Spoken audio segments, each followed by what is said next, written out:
How to log out of your Splitwise account. Hello and welcome back to our YouTube channel How to Tutorials. In today's video, I'm going to show you how you can log out of your Splitwise account. If you are logged into your application or website and want to log out from your account, then here's how you can do it. Firstly, open your Splitwise application on a mobile device or go to the splitwise.com on any web browser of your device where you have been logged into your Splitwise account. Once you open it, here tap on the account option at the bottom right corner of your screen.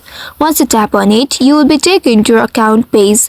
Once you reach to this page, now you simply need to scroll down and at the very bottom, you will be able to locate the option Logout. Now simply tap on this Logout option and then confirm it by tapping on OK on this pop-up. By doing so, you will see you have been successfully logged out from your Splitwise account. Now in the future, if you want to log in back to your account, you will need to tap on this login button right here and then use your credentials in order to log in to your Splitwise account. So by following these steps, you should be able to log out from your Splitwise account. I hope this tutorial was helpful. If yes, don't forget to like, share and subscribe to our channel. Also hit that bell icon to never miss any updates from us. Thank you for watching.